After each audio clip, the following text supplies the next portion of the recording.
ത്രിയേക ദൈവത്തിൻ്റെ വലിയ തിരുനാമം മഹത്വപ്പെടുമാറാകട്ടെ. അനുഗ്രഹിക്കപ്പെട്ട വാത്സല്യ സഹോദരങ്ങളെ, തൃത്വനാമത്തിൽ സ്നേഹവന്ദനം. സങ്കീർത്തന മാതിരിയുടെ 107-ാം എപ്പിസോഡിലേക്ക് ഏവരെയും ഹൃദ്യമായി സ്വാഗതം ചെയ്യുന്നു. സങ്കീർത്തന പഠനം, വായന, മനനം, ധ്യാനം ഇവയൊക്കെ ചെറുപ്രായം തൊട്ട് തന്നെ വളർത്തിയെടുക്കുവാനും ആ അനുഭവങ്ങൾ ഉൾക്കൊണ്ടവർ തുടർന്നുള്ള അനുഭവങ്ങളിൽ മറ്റുള്ളവർക്ക് പ്രയോജനപ്രദമാക്കുവാനും ഇടയാകട്ടെ എന്ന് ആമുഖമായിട്ട് ഓർപ്പിക്കുകയാണ്. ഈ എപ്പിസോഡിൽ 29-ാം സങ്കീർത്തനം നിങ്ങളുടെ മുൻപാകെ സമർപ്പിക്കുകയാണ്. 29-ാം സങ്കീർത്തനം 1 മുതൽ 4 വരെയുള്ള വാക്യം ഞാനൊന്ന് വായിക്കട്ടെ. ദൈവപുത്രന്മാരെ യഹോവയ്ക്ക് കൊടുക്കുവീൻ, യഹോവയ്ക്ക് മഹത്വവും ശക്തിയും കൊടുക്കുവീൻ. യഹോവയ്ക്ക് അവൻ്റെ നാമത്തിൻ്റെ മഹത്വം കൊടുക്കുവീൻ. വിശുദ്ധ അലങ്കാരം ധരിച്ച് യഹോവയെ ആരാധിക്കുവീൻ. യഹോവയുടെ ശബ്ദം വെള്ളത്തിന്മീതെ മുഴങ്ങുന്നു, പെരുവെള്ളത്തിന്മീതെ യഹോവ മഹത്വത്തിൻ്റെ ദൈവം തന്നെ ഇടിമുഴക്കുന്നു. യഹോവയുടെ ശബ്ദം ശക്തിയോടെ മുഴങ്ങുന്നു, യഹോവയുടെ ശബ്ദം മഹിമയോടെ മുഴങ്ങുന്നു. നമുക്ക് വളരെ സുപരിചിതമായൊരു സങ്കീർത്തനമാണിത്. ഈ സങ്കീർത്തനവും ദാവീദ് രാജാവിനാൽ വിരചിതമാണ്. ദാവീദിനെ പറ്റി അറിയപ്പെടുന്നത് അവൻ രാജാവായിരുന്നു, അവൻ നബിയായിരുന്നു. അപ്പോൾ പ്രവാചകനും രാജാവുമായി വർദ്ധിച്ച സങ്കീർത്തനക്കാരൻ തൻ്റെ ജീവിതത്തിൻ്റെ വ്യത്യസ്ത തലങ്ങളെ കോർത്തിണക്കി ദൈവസ്തുതിയുടെ മഹത്വത്തെപ്പറ്റി നമ്മെ ഓർപ്പിക്കുന്നു. 29-ാം സങ്കീർത്തനം തുടങ്ങുന്നത് തന്നെ ദൈവപുത്രന്മാരെ എന്നുള്ള ആഹ്വാനത്തോടും വിളിയോടും കൂടിയാണ്. ദൈവപുത്രന്മാരെ എന്ന് വിളിക്കുമ്പോൾ ദൈവപുത്രനായി സ്വയം മനസ്സിലായവർക്ക് മാത്രമേ മറ്റുള്ളവർക്ക് ദൈവപുത്രന്മാരെന്ന് അഭിസംബോധന ചെയ്യാൻ പറ്റത്തുള്ളൂ. അനുദിന ജീവിതത്തിൽ നമ്മുടെ സംബോധനകൾ പലപ്പോഴും വ്യത്യസ്തമാണ്. സ്നേഹ സംബോധനകളുണ്ട്. ചിലപ്പോൾ സംബോധന എന്നുള്ള ആ പ്രയോഗം ഉപയോഗിക്കുവാൻ പറ്റാത്ത രീതിയിലുള്ള വ്യർത്ഥമായ സമീപനങ്ങളുണ്ട്. ഇവിടെ സങ്കീർത്തനക്കാരൻ ഹൃദ്യമായി പറയുകയാണ്, ദൈവപുത്രന്മാരെ, പ്രത്യേകിച്ച് യഹൂദന്മാരുടെ ആരാധനാഗീതമായ സങ്കീർത്തനത്തിൽ ഹൃദ്യമായ താളത്തോടെയാണ് ഈ പാട്ട് ആലപിച്ചിരുന്നത്. ഇതൊരു സംഗീതമാണ്, കാവ്യാത്മകമായ സംഗീതം, ആധ്യാത്മിക അനുഭൂതി ഉൾക്കൊള്ളുന്ന സംഗീതം. ആ സംഗീതത്തിലെ ആ വിളിക്ക് പോലും ഒരു പ്രത്യേകതയുണ്ട്. ദൈവപുത്രന്മാരെ എന്നുള്ള വിളി ആഴത്തിൽ നിന്നുള്ള വിളിയാണ്, സ്വസഹോദരങ്ങളായി തിരിച്ചറിഞ്ഞുള്ള ഒരു വിളിയാണ്. എൻ്റെ സഹോദരങ്ങൾ ദൈവത്തിൻ്റെ മക്കളാണെന്ന് തിരിച്ചറിഞ്ഞുള്ള ഒരു വിളിയാണ്. നമ്മുടെയൊക്കെ ജീവിതത്തിലെ ഓരോ സംബോധനകളും ആ രീതിയിലായിരിക്കണം. ഇന്ന് പലപ്പോഴും ദേഷ്യവും മുൻകോപവും ഒക്കെ നമുക്ക് വരുമ്പോഴും ഓരോരുത്തരെ സമീപിക്കേണ്ടതിന് ഒരു രീതിയുണ്ട്. നമ്മുടെ ചുറ്റുമുള്ളവരൊക്കെ അനുഗ്രഹിക്കപ്പെട്ടവരാണ്, അനുഗ്രഹീതരാകേണ്ടവരാണ്. അവിടെ വിദ്യാഭ്യാസം നോക്കിയോ, പദവി നോക്കിയോ, അധികാരം നോക്കിയോ, സമ്പത്ത് നോക്കിയോ എന്നല്ല ആരെയും വിളിക്കുന്നത്. നമുക്ക് ചിലരെ കാണുമ്പോൾ സാറെന്ന് വിളിക്കും, അല്ലെങ്കിൽ മറ്റു പദവികൾക്കനുസൃതമായി ഓരോരുത്തരെ വിളിക്കും. മറ്റു ചിലർ നമ്മളെക്കാൾ മുതിർന്നവരാണെങ്കിൽ പോലും ചിലപ്പോൾ അറിയാതെ പേര് വിളിക്കുന്ന സംവിധാനങ്ങളുണ്ട്. വളരെ മുതിർന്നവരെ പോലും എടായെടി എന്ന് വിളിക്കുന്ന സംവിധാനമുണ്ട്. ഒരു വ്യക്തിയുടെ ജീവിതത്തിൽ എപ്പോഴും ഓർത്തോണം, ബഹുമാനിക്കേണ്ടവരെ ബഹുമാനിക്കണം, സ്നേഹിക്കേണ്ടവരെ സ്നേഹിക്കണം, കരുതേണ്ടവരെ കരുതണം, ബഹുമാനം കൊടുക്കേണ്ടവർക്ക് ബഹുമാനം കൊടുക്കണം, പദവിയിലായിരിക്കുന്നവരെ ബഹുമാനിക്കണം. ഇതൊക്കെ നമ്മുടെ ജീവിതത്തിൻ്റെ അനുദിന തലത്തിൽ നമ്മൾ പിന്തുടരേണ്ട ചില മാർഗങ്ങളാണ്. ദാവീദിൻ്റെ ദൈവപുത്രന്മാരെ എന്നുള്ള ആ സ്വരം നമ്മുടെ ചെവിയിൽ മുഴങ്ങണം. ആ വിളിയിൽ നമ്മളെല്ലാവരുമുണ്ട്. സഹസ്രാബ്ദങ്ങൾക്ക് മുൻപിൽ നിന്നുകൊണ്ട് ഒരു ദൈവദാസൻ, ഒരു ദൈവഭക്തൻ, ഒരു പ്രവാചകൻ, ഒരു രാജാവ് ഉറക്കെ വിളിച്ചു പറയുന്നു, ദൈവപുത്രന്മാരെ, ദൈവപുത്രന്മാരെ എന്ന് വിളിക്കുന്നു. അതിനൊരു മറുപടി, അതിനൊരു റെസ്പോൺസ് ഉണ്ടാകണം. ഒരു റെസൊണൻസ് എഫക്റ്റ് അതിനുണ്ട്. അതായത് ആ വിളി ഇങ്ങനെ തലമുറകളിലൂടെ ഓടിക്കൊണ്ടിരിക്കുകയാണ്. കാലാകാലങ്ങളിലൂടെ ആ വിളി പരന്നുകൊണ്ടിരിക്കുകയാണ്. ഏതോ ഒരു കാലത്ത് വിളിച്ച ഉറക്ക പറഞ്ഞ ആ സ്വരം ഇന്നും നമ്മുടെ കാതുകളിൽ മുഴങ്ങിക്കൊണ്ടിരിക്കുന്നു. ഇന്ന് നമ്മുടെയൊക്കെ ജീവിതത്തിൽ ശ്രദ്ധിക്കേണ്ട ഒരു കാര്യം, നമ്മളുടെയൊക്കെ ചിലപ്പോൾ കാതുകളിൽ മുഴങ്ങുന്നത് നമ്മളെ നിന്ദയോടും ദുഷിയോടും കൂടി പറഞ്ഞ, അല്ലെങ്കിൽ നമ്മളെ വേദനിപ്പിക്കുന്ന രീതിയിൽ പറഞ്ഞ, നമ്മളെക്കുറിച്ച് കുറ്റം പറഞ്ഞ ചില വാക്കുകളാണ് ഇന്ന് നമ്മുടെ ഹൃദയത്തിലും നമ്മളുടെ കാതുകളിലും മുഴങ്ങിക്കൊണ്ടിരിക്കുന്നത്. അവൻ എന്നെ അങ്ങനെ വിളിച്ചു, ഇവൾ എന്നെ ഇങ്ങനെ അഭിസംബോധന ചെയ്തു, എന്നെക്കുറിച്ച് ഇങ്ങനെ പറഞ്ഞു നടന്നു. പലപ്പോഴും ഇങ്ങനെയുള്ള സ്വരങ്ങൾ കേട്ടുകൊണ്ട് നമ്മുടെ ചെവിയിൽ ഇങ്ങനെ മുഴങ്ങുന്നത് കൊണ്ട് നമ്മൾ നിരാശരാണ്, ദുഃഖിതരാണ്. ഇതൊക്കെ ഓർക്കുമ്പോഴും നമുക്ക് വലിയ ദുഃഖം വരും. നമുക്ക് പ്രാർത്ഥിക്കാൻ തോന്നത്തില്ല, വിദ്വേഷ മനോഭാവത്തോടെ മുൻപോട്ട് പോകും. അപ്പോൾ മറ്റുള്ളവർ നമ്മളെ നിന്ദയോടുകൂടി വിളിച്ച പല വാക്കുകൾക്കും അപ്പുറമായി സഹസ്രാബ്ദങ്ങൾക്ക് മുൻപ് ദാവീദ് രാജാവ് പറഞ്ഞ വാചകം, ദൈവപുത്രന്മാരെ എന്നുള്ള സ്വരം നമ്മളുടെ കാതുകളിൽ മുഴങ്ങണം. ആ ഒറ്റ വിളിയിൽ മറ്റുള്ളവർ നമ്മളെക്കുറിച്ച് എന്തൊക്കെ പറഞ്ഞിട്ടുണ്ടോ, എന്തൊക്കെ അഭിസംബോധന ചെയ്തിട്ടുണ്ടോ, എന്തൊക്കെ നിന്ദാവാക്കുകൾ പറഞ്ഞിട്ടുണ്ടോ, അതൊക്കെ മുങ്ങിപ്പോകണം, താഴ്ന്നു പോകണം. ദൈവപുത്രന്മാരെ എന്നുള്ള സ്വരം എന്നെയും നിങ്ങളെയും കൂടിയാണ്. ദൈവപുത്രന്മാരെ എന്നുള്ള സ്വരം നമ്മളായിരിക്കുന്ന പദവിയിൽ നിന്ന് ഉയരാൻ വേണ്ടിയാണ്. ഒരുപക്ഷെ പല രീതിയിൽ ജീവിക്കുന്നവർ കാണാം പ്രിയപ്പെട്ടവരെ. ദൈവമില്ലെന്ന് വിശ്വസിക്കുന്നവർ കാണാം, പ്രാർത്ഥിക്കാത്തവർ കാണാം, അരുതാത്ത് ചെയ്യുന്നവർ കാണാം. ഈ വചനം ഇപ്പോൾ കേട്ടുകൊണ്ടിരിക്കുന്ന അവസരത്തിൽ പോലും പ്രഭാത നമസ്കാരവും രാത്രി നമസ്കാരവും നടത്താത്തവർ കാണാം. പ്രാർത്ഥിക്കാതെ ടി വി മറ്റും കണ്ടുകൊണ്ട് സീരിയൽ കണ്ടുകൊണ്ടിരിക്കുന്നവർ കാണാം. അരുതാത്ത തെറ്റായ വിമർശനങ്ങളും തെറിവാക്കുകളും കേട്ടുകൊണ്ടിരിക്കുന്നവർ കാണാം. അവിടെയും ഒരു വാക്ക് ഹൃദ്യമായിട്ട് ഓർത്തോണം, ദൈവപുത്രന്മാരെ എന്നുള്ള വിളി നിങ്ങളെയും കൂടി ഉദ്ദേശിച്ചുകൊണ്ടാണ്. ദൈവപുത്രന്മാരെ എന്നുള്ള വിളി നമ്മൾ ഒരുമിച്ച് നന്നാകാൻ വേണ്ടിയാണ്. എല്ലാവർക്കും ഒരു ഐഡൻറ്റിറ്റി ഉണ്ട് പ്രിയമുള്ളവരെ. നമ്മൾക്ക് ഈ ലോകത്തിൽ ഒരുപാട് ഐഡൻറ്റിറ്റി കാണും. നാം ഇന്ന ആളുടെ മകനാണ്, ഇന്ന ആളുടെ മകളാണ്, ഇന്നിന്ന അധികാരങ്ങളുണ്ട്, ഇന്നിന്ന പദവികളുണ്ട്, ഇന്നിന്ന വസ്തുക്കളുടെ ഉടമയാണ്. ഇതെല്ലാം നമുക്ക് പല ഐഡൻറ്റിറ്റികളുണ്ട്.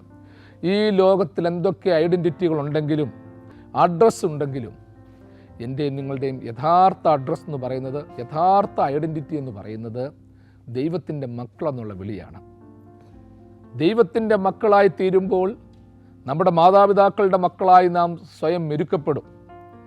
നമ്മുടെ സഹോദരങ്ങളുടെ സഹോദരനും സഹോദരിയും ആങ്ങളെയും പെങ്ങളുമായിട്ട് നമ്മൾ മാറ്റപ്പെടും. ഇന്ന് ദൈവത്തിൻ്റെ പുത്രന്മാരെന്ന് പറയുന്ന ഐഡൻറ്റിറ്റി നാം പാലിക്കാത്തത് കൊണ്ടാണ്, ദൈവപുത്രിമാരെന്ന് പറയുന്ന ഐഡൻറ്റിറ്റി നാം പാലിക്കാത്തത് കൊണ്ടാണ് നമ്മളുടെ ഭൗതിക മാതാപിതാക്കന്മാരുടെ മക്കളായി നാം മെരുങ്ങി മാറാത്തത്, നമ്മുടെ സഹോദരങ്ങളുടെ ബന്ധുക്കളായി നാം മാറാത്തത്, നമ്മുടെ അയൽക്കാരുടെ പ്രിയപ്പെട്ടവരായി നാം മാറാത്തത്. ദൈവത്തിൻ്റെ പുത്രന്മാരോ പുത്രിമാരോ ആയി നിങ്ങളും ഞാനും എപ്പോൾ മാറ്റപ്പെടുന്നുവോ, സർവേശ്വരൻ്റെ സന്താനങ്ങളായി നാം മാറ്റപ്പെടുന്നുവോ, നാം മറ്റുള്ളവർക്കൊക്കെ വില കൊടുക്കും, മറ്റുള്ളവരെയൊക്കെ കരുതും, മറ്റുള്ളവരെയൊക്കെ സ്നേഹിക്കും. ആ സ്നേഹത്തിൻ്റെ ഒരു അനുരണനം എന്നിലും നിങ്ങളിലുമൊക്കെ ഉണ്ടാകണം. നമ്മളിന്ന് പലരിൽ നിന്നും ഒളിച്ചോടുകയാണ്. എനിക്കാരുമില്ല, ഒരു ബന്ധങ്ങളും വേണ്ട, ഒരു സ്നേഹവും വേണ്ട എന്നൊക്കെ പറഞ്ഞ് നമ്മൾ ഒളിച്ചോടും. നമ്മൾ എത്ര ഒളിച്ചോടിയാലും ഇനിയും ആരൊക്കെ വിട്ടിട്ട് പോയാലും എൻ്റെ ദൈവം എന്നെ പുത്രനെന്ന് സ്വീകരിച്ചിട്ടുണ്ട്. കർത്താവിൻ്റെ മനുഷ്യാവതാരകാലത്ത് സ്നാനസമയത്ത് ഇവൻ എൻ്റെ പ്രിയപുത്രൻ, ഇവന് ചെവി കൊടുപ്പീൻ എന്നുള്ള സ്വരം സ്വർഗത്തിൽ നിന്നുണ്ടായി. തമ്പുരാനെ പറ്റി ഇവൻ എൻ്റെ പ്രിയപുത്രൻ നിന്ന് സ്വർഗത്തിൽ നിന്ന് സ്വരം ഉണ്ടായിട്ടുണ്ടെങ്കിൽ ആ സ്വരം എനിക്കും നിങ്ങൾക്കും വേണ്ടിയുള്ളതാണ് പ്രിയമുള്ളവരെ. തമ്പുരാനുള്ളതെല്ലാം നമുക്കായിരുന്നു. അവൻ ജീവൻ പോലും നമ്മൾക്ക് ചൊരിഞ്ഞു തന്നവനാണ്. അവസാനതുള്ളി ചോര പോലും നമുക്ക് തന്നവനാണ്. അപ്പോൾ അങ്ങനെയെങ്കിൽ എൻ്റെ തമ്പുരാൻ എന്തൊക്കെ കിട്ടിയിട്ടുണ്ടോ അതൊക്കെ എനിക്കും നിങ്ങൾക്കൂടെ അവകാശപ്പെട്ടതാണ്. അവൻ രക്ഷ വരെ വാഗ്ദാനം ചെയ്തു. ഈ ലോകത്തിലെ സ്നേഹം മാത്രമല്ല, ഈ ലോകത്തിൽ അവസാനതുള്ളി ചോര തന്നിട്ട് പോകുക മാത്രമല്ല, മറിച്ച് വരുവാനുള്ളതിലും നമ്മളെ ചേർത്തുകൊള്ളുമെന്നുള്ള പ്രത്യാശ നൽകി. അവിടെ ഒരു ഭവനം ഒരുക്കിയിട്ടുണ്ടെന്നുള്ള പ്രത്യാശ നൽകി.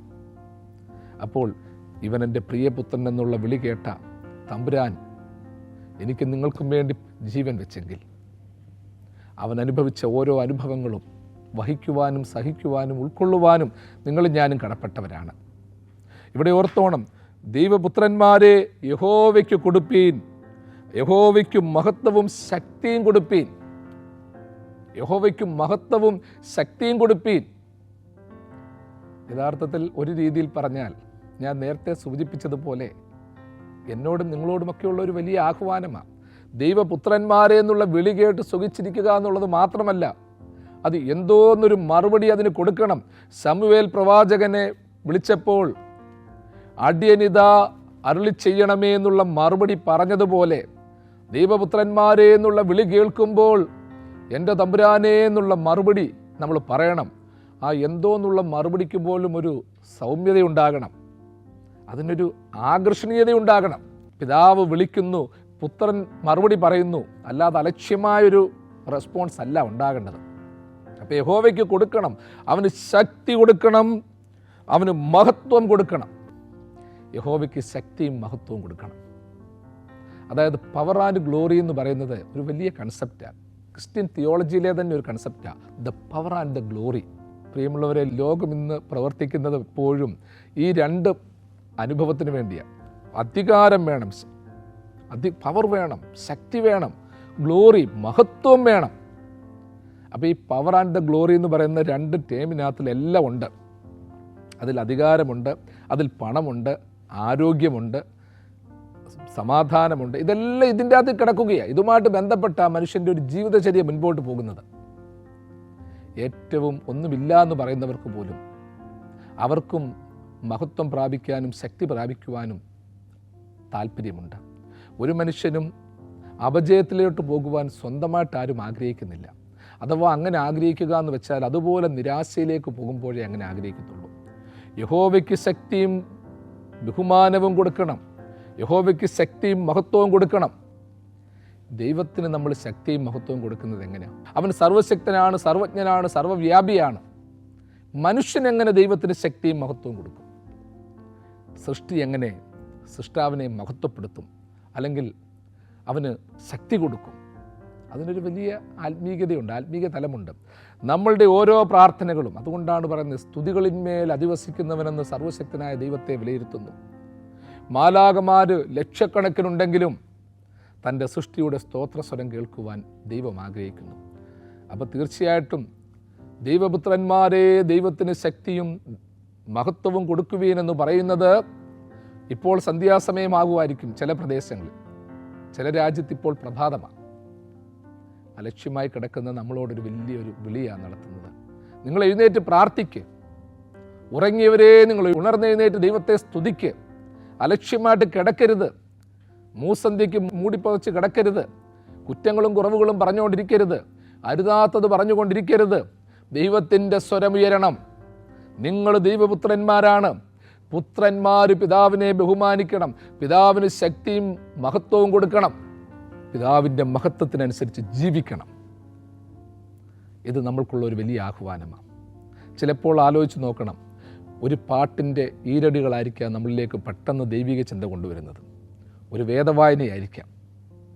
ആയതുപോലെ ഈ വചനം നിങ്ങൾ കേട്ടുകൊണ്ടിരിക്കുമ്പോൾ എൻ്റെ പ്രിയപ്പെട്ട മാതാപിതാക്കളെ, പ്രിയപ്പെട്ട കുഞ്ഞുങ്ങളെ, നിങ്ങൾ സന്ധ്യയ്ക്ക് പ്രാർത്ഥിക്കാതാണ് പഠിക്കുന്നതെങ്കിൽ, സന്ധ്യയ്ക്ക് പ്രാർത്ഥിക്കേണ്ട സമയത്ത് ടി വി കണ്ടുകൊണ്ടിരിക്കുകയാണെങ്കിൽ, ഈ പ്രാർത്ഥിക്കേണ്ട ഈ സമയത്ത് ഭക്ഷണം വെച്ചുകൊണ്ട് ഇരിക്കുകയാണെങ്കിൽ അതിന് മാറ്റം വരുത്തണം.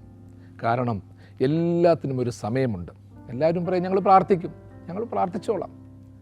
9 മണിയാകട്ടെ 10 മണിയാകട്ടെ, നമ്മൾ പണ്ട് തൊട്ട് പറയും സന്ധ്യാപ്രാർത്ഥന എന്നാണ് പറയുന്നത്. സന്ധ്യ എന്ന് പറയുന്നതിന് അതിനൊരു സമയമുണ്ട്. ഒരു സമയം കഴിയുമ്പോഴത്തേക്ക് സന്ധ്യ, അതായത് ത്രിസന്ധ്യ, അത് പിന്നെ സന്ധ്യ മയങ്ങിക്കൊണ്ടിരിക്കുന്നു, പിന്നെ രാത്രിയാകുന്നു, പാതിരാത്രിയാകുന്നു. ഒരു വിശ്വാസിയെ സംബന്ധിച്ചിടത്തോളം ഓരോ സമയത്തേക്ക് പ്രാർത്ഥനയുണ്ട്. സന്ധ്യയ്ക്ക് പ്രാർത്ഥനയുണ്ട്, രാത്രിക്ക് വേറെ പ്രാർത്ഥനയുണ്ട്, പ്രഭാതത്തിന് വേറെ പ്രാർത്ഥനയുണ്ട്. അങ്ങനെ ഓരോ യാമത്തിനനുസരിച്ചുള്ള പ്രാർത്ഥനയുണ്ട്. ദൈവത്തിൻ്റെ നീതിയുള്ള ന്യായവിധികൾ നിമിത്തം ഞാൻ 7 തവണ പ്രാർത്ഥിക്കുമെന്ന് ദാവീദ് രാജാവ് തന്നെ പറഞ്ഞിട്ടുണ്ട്. അപ്പോൾ ഈ വചനം കേൾക്കുമ്പോൾ നല്ല പാട്ടുകൾ ഉയരട്ടെ, അനുഗ്രഹത്തിൻ്റെ പാട്ടുകൾ ഉയരട്ടെ. മറ്റുള്ളവർക്ക് ബുദ്ധിമുട്ടുണ്ടാക്കാത്ത രീതിയിലുള്ള അരോചകമായ സ്വരം പുറപ്പെടുവിക്കാതെ ശാന്തമായി സ്വസ്ഥമായി അറകളിലിരുന്ന് പ്രാർത്ഥിക്കുന്ന പ്രാർത്ഥനാനുഭവം. എൻ്റെ പ്രാർത്ഥന കേട്ടുകൊണ്ട് സമീപത്തിരിക്കുന്നവർക്ക് അവനും ഒരു പശ്ചാത്താപം തോന്നണം. എൻ്റെ പ്രാർത്ഥന കേൾക്കുമ്പോൾ പ്രാർത്ഥനയുടെ അലയൊലികൾ അതിശക്തമായി അവരൻ്റെ വിശ്വാസത്തെയും അനുദിന ജീവിത സാഹചര്യങ്ങളെയും ഹനിക്കുവാനിടയാകരുത്. അങ്ങനെയുള്ള പ്രാർത്ഥന നാം ദൈവത്തോടായിരിക്കില്ല പ്രാർത്ഥിക്കുന്നത്. എല്ലാത്തിനും അതിൻ്റേതായൊരു ചിട്ടവട്ടങ്ങളുണ്ട്. കാരാഗ്രഹത്തിൽ ചങ്ങലയിൽ കിടന്നുകൊണ്ട് കർത്താവിൻ്റെ അപ്പോസ്തലന്മാർ, പൗലോസ് ഉൾപ്പെടെയുള്ളവർ പ്രാർത്ഥിച്ചെങ്കിൽ ആ പ്രാർത്ഥനയുടെ സ്വരം ശക്തമായിരുന്നു. അത് കേട്ടപ്പോൾ ആ തടവറയിൽ കിടന്ന ആൾക്കാർക്ക് പോലും രൂപാന്തരമുണ്ടായി. ഇന്ന് നമ്മളുടെ പ്രാർത്ഥനാ സ്വരങ്ങളും പ്രാർത്ഥനാ ശൈലികളും ഒക്കെ നമ്മളൊന്ന് ശ്രദ്ധിക്കണം.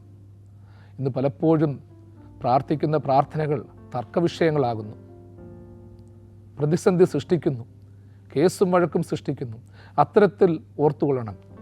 ഏത് മതത്തിൽപ്പെട്ടവരും നമ്മൾക്കറിയാം, നമ്മളുടെ മലയാളികളെ സംബന്ധിച്ചിടത്തോളം വിശാല മനസ്കരാം. പല രീതിയിലും പ്രാർത്ഥിക്കുന്ന പ്രാർത്ഥന യഥാർത്ഥമാണെങ്കിൽ അടുത്ത് താമസിക്കുന്നവൻ ഏത് മതത്തിലായിക്കൊള്ളട്ടെ, ഏത് ജാതിയിലായിക്കൊള്ളട്ടെ, യഥാർത്ഥ പ്രാർത്ഥനയാണെങ്കിൽ ആ പ്രാർത്ഥനയിൽ അവനും അറിയാതെ പങ്കുകൊള്ളും. ഞാനും നിങ്ങളും അനുഭവിക്കുന്നതിനേക്കാൾ വലിയ പ്രതിസന്ധികൾ ചുറ്റുവട്ടത്തിലുള്ളവർക്കുണ്ട്. അവരും കണ്ണുനീരോടെ പ്രാർത്ഥിക്കും, സർവേശ്വര എന്ന് പ്രാർത്ഥിക്കും. ഞാൻ എൻ്റെ ദൈവത്തോടാണ് പ്രാർത്ഥിക്കുന്നത്, യഥാർത്ഥമായി ദൈവമുഖം കണ്ടുകൊണ്ടാണ് പ്രാർത്ഥിക്കുന്നതെങ്കിൽ അവരനെ സംബന്ധിച്ചിടത്തോളം അവരനും ആ ഒരു ആത്മീയ ചിന്ത വരും. അവനും സർവേശ്വരനെ മഹത്വപ്പെടുത്തും. ഞാൻ പ്രാർത്ഥിക്കുന്ന രീതിയിലായിരിക്കണമെന്നില്ല ഇതര സഭക്കാരൻ പ്രാർത്ഥിക്കുന്നത്, ഇതര മതക്കാരൻ പ്രാർത്ഥിക്കുന്നത്. അവരവരുടെ രീതിയിൽ പ്രാർത്ഥിച്ചു കൊള്ളട്ടെ. ഇന്ന് പ്രാർത്ഥനയ്ക്ക് വേണ്ടിയുള്ള ഭിന്നതകളും തർക്കങ്ങളും ഒക്കെ യഥാർത്ഥത്തിൽ ഒരു രീതി പറഞ്ഞാൽ ദൈവത്തിന് ശക്തി കൊടുക്കുകയല്ല, അവൻ്റെ ശക്തിയെ നിർജീവമാക്കാനുള്ള പരിശ്രമങ്ങളാണ്. അവൻ്റെ മഹത്വത്തെ ഡീഗ്രേഡ് ചെയ്യാനുള്ള പ്രവർത്തനങ്ങളാണ്. പ്രാർത്ഥിക്കുന്നവൻ ദൈവത്തിൽ നിന്ന് അകലുമ്പോൾ, പ്രാർത്ഥിക്കുന്നു എന്ന് പറയുന്നവൻ, പ്രഭാഷണം നടത്തുന്നു എന്ന് പറയുന്നവൻ തെറ്റായി ജീവിക്കുമ്പോൾ, ഒരു രീതിയിൽ പറഞ്ഞാൽ ദൈവത്തിൻ്റെ ശക്തി അവിടെ കുറയ്ക്കുന്നു, ദൈവത്തിൻ്റെ മഹത്വം ഇല്ലാതാക്കുന്നു. ചിലപ്പോൾ നമ്മളറിയാതെ ആരെങ്കിലുമൊക്കെ സർവശക്തനോട് ചോദിക്കും, സർവശക്ത നീ ഇവന് എല്ലാം കൊടുക്കുന്നുണ്ട്, ഇഷ്ടംപോലെ കൊടുക്കുന്നുണ്ട്, എന്നാൽ അവൻ്റെ കയ്യിലിരിപ്പ് എങ്ങനെയാണ്, അവളുടെ കയ്യിലിരിപ്പ് എങ്ങനെയാണ്? അറിയാതെയാണെങ്കിലും നന്നായി പ്രാർത്ഥിച്ചിട്ടും ഒന്നും കിട്ടാതിരിക്കുന്നവൻ ചിലപ്പോൾ ചോദിച്ചു പോകും. ദൈവത്തിന് അതിനൊരു മറുപടി കൊടുക്കേണ്ടതായിട്ട് വരും പ്രിയപ്പെട്ടവരെ. അപ്പോൾ ദൈവത്തിൽ നിന്ന് എല്ലാ മഹത്വവും ശക്തിയും പ്രാപിക്കുന്നവർ ദൈവത്തിന് മഹത്വം കൊടുക്കുവാൻ തയ്യാറാകണം. ദൈവത്തിന് ശക്തിയും മഹത്വവും കൊടുപ്പീനെന്ന് സങ്കീർത്തനക്കാരൻ ദൈവപുത്രന്മാരോട് പറയുമ്പോൾ ഒരു കാര്യം ആലോചിച്ചോണം. ദൈവത്തിന് ശക്തിയും മഹത്വവും കൊടുക്കുന്നത് സ്തുതിഗീതങ്ങളിലൂടെയും ആരാധനകളിലൂടെയും പ്രാർത്ഥനകളിലൂടെയും ആ ഒരു തലമാണ്. രണ്ടാമത്തെ തലം ദൈവത്തിന് ശക്തിയും ബഹുമാനവും കൊടുക്കുക എന്ന് പറയുമ്പോൾ മനുഷ്യൻ്റെ ജീവിത ശൈലിയും അവൻ്റെ സ്വഭാവവും അവൻ്റെ ശൈലികളും അതിന് ഒരു പരിധിവരെ ഉപയോഗപ്രദമാണ്. മനുഷ്യൻ നന്നായി ജീവിക്കുമ്പോൾ ദൈവത്തിൻ്റെ ശക്തി ഉയരും. ദൈവത്തിൻ്റെ മകൻ വിശുദ്ധനെ നന്നായി ജീവിക്കുന്നു. ഇനി മനുഷ്യൻ ബലഹീനനായി പോകുമ്പോൾ ദൈവത്തിൻ്റെ സാക്ഷ്യം ഈ ലോകത്തിൽ കളങ്കപ്പെടുത്തപ്പെടുകയാണ് മർദ്ദം ചെയ്യുന്നത്. ദൈവത്തിന് ശക്തിയും ബലവും കൊടുക്കുവാൻ സങ്കീർത്തനക്കാരൻ പറയുന്നതിലൂടെ ആ ദൈവത്തിൽ നിന്ന് ശക്തിയും ബലവും പ്രാപിക്കുവാനുള്ള, മഹത്വം പ്രാപിക്കുവാനുള്ള ഒരു ആലോചനയും ഒരാഗ്രഹവും അതിലൂടെ നിറഞ്ഞു നിൽക്കുകയാണ്. എൻ്റെ ദൈവം ശക്തനും മഹത്വമുള്ളവനുമാകുമ്പോൾ എനിക്കും ആ ശക്തിയും ബലവും കിട്ടും. എൻ്റെ ദൈവം സർവസമ്പന്നനാകുമ്പോൾ ഞാൻ ദുഃഖിക്കേണ്ട കാര്യമില്ല. അതുകൊണ്ട് ആ പാട്ടുകാരൻ പാടിയത്, സാധു കൊച്ചുപദേശി പാടി, എൻ്റെ ദൈവം മഹത്വത്തിൽ ആർദ്രവാനായി ജീവിക്കുമ്പോൾ സാധു ഞാനീ ചോണി തന്നിൽ ക്ലേശിപ്പാൻ ഏതും കാര്യമില്ലെന്നെൻ്റെ ഉള്ളം ചൊല്ലുന്നു, ഏതും കാര്യമില്ലെന്നെൻ്റെ ഉള്ളം ചൊല്ലുന്നു. എത്ര അർത്ഥവത്തായിട്ടാണ് പാടിയിരിക്കുന്നത്. അതെ എൻ്റെ സഹോദര, എൻ്റെ പ്രിയപ്പെട്ട സഹോദരി, എൻ്റെ ദൈവത്തിൻ്റെ ശക്തിയും ബലവും മഹത്വവും കൊടുക്കുവാൻ ഞാൻ തുനിഞ്ഞിറങ്ങുമ്പോൾ, എൻ്റെ ജീവിതം അതിനനുസരിച്ച് സമർപ്പിക്കുമ്പോൾ, അതിനനുസരിച്ച് ഞാൻ പ്രാർത്ഥിക്കുമ്പോൾ എനിക്കും നിങ്ങൾക്കും ആ ശക്തി കിട്ടും. അതുകൊണ്ട് കൗമ പ്രാർത്ഥനയിൽ ദൈവമേ നീ പരിശുദ്ധനാകുന്നു വെറുതെ പാടി വിടാനുള്ളതല്ല. ദൈവമേ നീ പരിശുദ്ധനാകുന്നു എന്ന് പറയുമ്പോൾ എന്നിലുള്ള അശുദ്ധികൾ അത്രയും ദൈവസന്നിധിയിൽ സമർപ്പിക്കുകയാണ്. നീ പരിശുദ്ധനാകുന്നത് പോലെ എന്നെയും ശുദ്ധനാക്കണം. ബലവാനെ നീ പരിശുദ്ധനാകുന്നു എന്ന് പറയുമ്പോൾ ദൈവമേ നീ സർവശക്തനാണ്, നിൻ്റെ മകനായ ഞാൻ ബലഹീനനാണ്, ബലഹീനതയിൽ പോയി നീ എനിക്ക് നിൻ്റെ ശക്തി തരണം. ലോകത്തിൻ്റെ ശക്തിയല്ല, ലോകത്തിൻ്റെ ആരോഗ്യമല്ല, മനഃശക്തിയും ബലവും നിൻ്റെ കൃപയാൽ തരണം. മരണമില്ലാത്തവനെ നീ പരിശുദ്ധനാകുന്നു എന്ന് പറയുമ്പോൾ അതിൻ്റെ താളാത്മകതകളേക്കാൾ ഉപരിയായി ദൈവമേ നീ നിത്യനാണ്, മരണമില്ലാത്തവനാണ്, എറ്റേണൽ ഗോഡ്. പക്ഷേ എനിക്ക് മരണമുണ്ട്, നിൻ്റെ നിത്യജീവൻ എനിക്ക് തരണം. എത്ര ശ്രേഷ്ഠമായിട്ടാണ് പ്രാർത്ഥിക്കുന്നത്. മഹത്വവും ബലവും യഹോവയ്ക്ക് കൊടുപ്പീനെന്ന് പറയുന്നതോടൊപ്പം നിൻ്റെ മഹത്വത്താലും നിൻ്റെ ശക്തിയാലും എന്നെ അലങ്കരിക്കണമെന്നുള്ള ഹൃദ്യമായ പ്രാർത്ഥനയുമുണ്ട്. വീണ്ടും പറയുന്നു, യഹോവയ്ക്ക് അവൻ്റെ നാമത്തിൻ്റെ മഹത്വം കൊടുക്കുവീൻ, വിശുദ്ധാലങ്കാരം ധരിച്ച് യഹോവയെ ആരാധിക്കുവീൻ. അത് ആവർത്തിച്ച് പറയുകയാണ്, അവൻ്റെ നാമത്തിൻ്റെ മഹത്വം കൊടുപ്പീൻ. ഈ നാമത്തിൻ്റെ മഹത്വം എന്നുള്ളതിന് വ്യത്യസ്തതകളുണ്ട്. നമ്മൾ നേരത്തെ പറഞ്ഞു, ഓരോരുത്തരെ ബഹുമാനിക്കാൻ അതിൻ്റേതായിട്ടുള്ള തലങ്ങളുണ്ട്. ചിലപ്പോൾ നമ്മൾ ചിലരെ പറയും എൻ്റെ പിതൃതുല്യനാണ്, എൻ്റെ സഹോദര തുല്യനാണ്. നേരിട്ട് സഹോദരനല്ല, പക്ഷെ സഹോദര തുല്യൻ. നേരിട്ട് പഠിപ്പിച്ചിട്ടില്ല, ഗുരുതുല്യൻ. നേരിട്ട് പിതാവല്ല, പിതൃതുല്യൻ. ഇതൊക്കെ നമ്മൾ പറയും. അപ്പം അവൻ്റെ നാമത്തിൻ്റെ മഹത്വം കൊടുപ്പീൻ. അതായത് വ്യർത്ഥമായ പുകഴ്ചകൾ പറയുക എന്നുള്ളതല്ല, അവൻ ആരാണെന്നറിഞ്ഞ് അവനെ മഹത്വപ്പെടുത്തണം. ദൈവത്തിൻ്റെ വല്ലഭത്വം അറിഞ്ഞവനെ മഹത്വപ്പെടുത്തണം. അവൻ്റെ ശക്തി അറിഞ്ഞവനെ ബലപ്പെടുത്തണം. അതര വ്യായാമമല്ല. അതുകൊണ്ടാണ് തിരുവചനം പഠിപ്പിക്കുന്നത്, നിൻ്റെ വാക്കുകൾ കുറവായിരിക്കണം, ലഘുവായിരിക്കണം, ഒരുപാട് പറയണ്ട. കാരണം ദൈവം സ്വർഗത്തിലും നീ ഭൂമിയിലുമാണ്. അതുകൊണ്ട് ചുരുക്കമായിരിക്കണം. ദൈവസന്നിധിയിൽ പ്രാർത്ഥിക്കുമ്പോൾ നിശബ്ദത ഒരു വലിയ അനുഭവമാണ്. ശാന്തതയും ധ്യാനാത്മകതയും ഒരു വലിയ അനുഭവമാണ്. അതുകൊണ്ടാണ് പിതാക്കന്മാർ ഈ ധ്യാനാത്മകതയുടെ അനുഭവം പറയുന്നത്. നമ്മൾ അങ്ങോട്ട് പറഞ്ഞ് ദൈവത്തെ കേൾപ്പിക്കുക, നമുക്ക് പറയാനുള്ളതെല്ലാം ദൈവം കേട്ടോട്ടെ എന്ന് പറയുക എന്നുള്ളതല്ല. ചില സമയത്ത് ദൈവം പറയുന്നതുകൂടെ കേൾക്കാനുള്ള അനുഭവമായി പ്രാർത്ഥന. അവൻ ആരാണെന്നറിഞ്ഞ്, അവൻ്റെ നാമം എന്താണെന്നറിഞ്ഞ്, അവൻ്റെ ബഹുമതി എന്താണെന്നറിഞ്ഞ് വേണം അവനെ സമീപിക്കാൻ. അതിനനുസരിച്ചുള്ള തയ്യാറെടുപ്പോടെ കൂടി നമ്മൾ ചെല്ലണം. അല്ലെങ്കിൽ ഉസ്സായെ പോലെ ദൈവത്തിൻ്റെ പെട്ടകത്തെ താങ്ങിയപ്പോൾ, ചരിഞ്ഞു വീഴാൻ പോയപ്പോൾ ഒന്ന് താങ്ങിക്കൊടുത്തതേ ഉള്ളൂ. അവൻ മരണപ്പെട്ടു പോയി, എരിഞ്ഞുപോയി. നമ്മൾ മനസ്സിലാക്കണം. അതുകൊണ്ടാണ് പണ്ടുള്ള പിതാക്കന്മാർ പറയും, നമ്മൾ ദൈവസന്നിധിയിൽ പ്രാർത്ഥിക്കാൻ നിന്നാൽ ജീവനോടെ ഇറങ്ങി വരികയാണെങ്കിൽ അതിൻ്റെ അർത്ഥം ദൈവം നമ്മുടെ പ്രാർത്ഥന കേട്ടു. ദൈവത്തിന് നമ്മളോട് അത്ര കരുണയുണ്ട്. പഴയ നിയമത്തിലാണെങ്കിൽ ആരാധനയ്ക്ക് നിൽക്കുമ്പോൾ ഒരു മനുഷ്യൻ തെറ്റായി ചിന്തിച്ചാൽ അഗ്നി ഇറങ്ങി അവനെ ദഹിപ്പിക്കുന്ന ഒരു അനുഭവമാണ് ഉണ്ടായിരുന്നത്. എന്നാൽ ഇപ്പോൾ അങ്ങനെയല്ല. നമ്മളൊക്കെ എന്തൊക്കെ പറഞ്ഞിട്ട് വരുന്നു, ശരിയും തെറ്റുമൊക്കെ ദൈവസന്നിധിയിൽ പറയുന്നു, അറിവില്ലായ്മകളൊക്കെ പറയുന്നുണ്ട്. പക്ഷേ ദൈവം നമ്മളോട് കരുണ കാണിക്കുന്നുണ്ട്. നമ്മൾ പ്രത്യാശയോടെ വരുന്നുണ്ട്. അവൻ്റെ നാമത്തിൻ്റെ മഹത്വം, അവൻ ആരാണെന്നറിഞ്ഞ്, അവൻ എന്താണെന്നറിഞ്ഞ്, അവൻ്റെ സത്യം എന്താണെന്നറിഞ്ഞ്, അവനോട് എന്ത് പറയണമെന്നറിഞ്ഞ് നമ്മൾ പ്രാർത്ഥിക്കണം, അവനെ മഹത്വപ്പെടുത്തണം. അതുകൊണ്ടാണ് കർത്താവ് ശിഷ്യന്മാർ പറഞ്ഞത്, കർത്താവെ ഞങ്ങളെ പ്രാർത്ഥിക്കാൻ പഠിപ്പിക്കണം, കർത്താവെ ഞങ്ങളെ നീ പ്രാർത്ഥിക്കാൻ പഠിപ്പിക്കണം. ആ പ്രാർത്ഥിക്കാൻ പഠിപ്പിക്കുന്ന ഒരു ദിവ്യ അനുഭവം യഥാർത്ഥത്തിൽ നമ്മൾ രൂപപ്പെടുത്തണം. വീണ്ടും പറയുന്നു, വിശുദ്ധ അലങ്കാരം ധരിച്ച് യഹോവയെ ആരാധിക്കുവീൻ. വിശുദ്ധ അലങ്കാരം ധരിച്ച് യഹോവയെ ആരാധിക്കുവീൻ. വിശുദ്ധ അലങ്കാരത്തിന് 2 തലങ്ങളാണുള്ളത്. അതിലൊന്നാമത്തെ തലം ജീവിത വിശുദ്ധിയും നിർമ്മലതയും പ്രാപിച്ച് സാക്ഷ്യ ജീവിതം നയിച്ച് ദൈവത്തിൻ്റെ വില മനസ്സിലാക്കി ദൈവത്തിൻ്റെ പുത്രന്മാരാണെന്നുള്ള യോഗ്യതയോടുകൂടി ദൈവത്തെ സമീപിക്കണം. ഇനി വിശുദ്ധാലങ്കാരം ധരിക്കുക എന്ന് പറയുന്നത് ആരാധനയിലെ വിശുദ്ധാലങ്കാരം. ആരാധനയ്ക്ക് അതിൻ്റേതായ ക്രമീകരണങ്ങളുണ്ട്. ദേവാലയ ആരാധനയുണ്ട്, അതിൻ്റെ വിശുദ്ധിയുടെ വസ്ത്രം ധരിക്കുന്നുണ്ട്. ദൈവം തമ്പുരാൻ പഴയ നിയമകാലത്ത് മോശയോടും അഹ്റോനോടും പറഞ്ഞു കൊടുത്ത വേഷവിധാനങ്ങളുണ്ട്. ഇന്നത് ധരിക്കണമെന്നുണ്ട്. പൗരോഹിത്യ നൽവരമുണ്ട്, അതും നമ്മൾക്ക് ആവശ്യമാണ്. വിരിച്ചൊരുക്കിയ മാളികയിൽ കർത്താവ് വിശുദ്ധ കുർബാന സ്ഥാപിച്ചതുപോലെ വിരിച്ചൊരുക്കപ്പെട്ട വിശുദ്ധമായ ആരാധനയിൽ, വിശുദ്ധമായ ദേവാലയത്തിൽ സംബന്ധിക്കേണ്ടത് അത്യാവശ്യമാണ്. അതിനനുസരിച്ചുള്ള പൗരോഹിത്യ നൽവരം പ്രാപിക്കേണ്ടത് ആവശ്യമാണ്. അതിൻ്റേതായ തീവ്രത പാലിക്കണം. ഏതെങ്കിലും രീതിയിൽ എങ്ങനെങ്കിലും രീതിയിൽ ചെന്ന് ദൈവത്തെ സ്തുതിക്കുക എന്നുള്ളതല്ല. മഹത്വമുള്ളവനായ ദൈവത്തെ മഹത്വത്തോടുകൂടി ആരാധിക്കുവാൻ ദൈവം പറഞ്ഞു കൊടുത്തിട്ടുണ്ട്. ആ ആരാധനയ്ക്ക് ദൈവം പുതിയ നിയമത്തിലും മാറ്റം വരുത്തിയിട്ടില്ല. പുതിയ ആഡിങ്സുകൾ കൊടുത്തതേ ഉള്ളൂ. അതുകൊണ്ടാണ് വിരിച്ചൊരുക്കിയ മനോഹരമായ മാളികയിൽ നെയ്തെടുത്ത മനോഹരമായ അങ്കി ധരിച്ചുകൊണ്ട് കർത്താവ് കുർബാന സ്ഥാപിച്ചത്. അതുകൊണ്ട് പള്ളി ആരാധനകൾ പ്രധാനമാണ്. ആ രീതിയിലുള്ള ആരാധന വേണം, ആ രീതിയിലുള്ള പ്രാർത്ഥനകൾ വേണം. അതിനെ തെറ്റാണെന്ന് പറയരുത്. വിശുദ്ധ അലങ്കാരം ധരിച്ച്, അതായത് ദൈവത്തിൻ്റെ അലങ്കാരം ധരിച്ചുകൊണ്ട് വേണം. അതുകൊണ്ട് പശ്ചാത്താപത്തിൻ്റെ അലങ്കാരം, ഭക്തിയുടെ അലങ്കാരം, സമർപ്പണത്തിൻ്റെ അലങ്കാരം, സ്നേഹത്തിൻ്റെ അലങ്കാരം, ഇതൊക്കെ നമ്മൾ പ്രാപിക്കണം.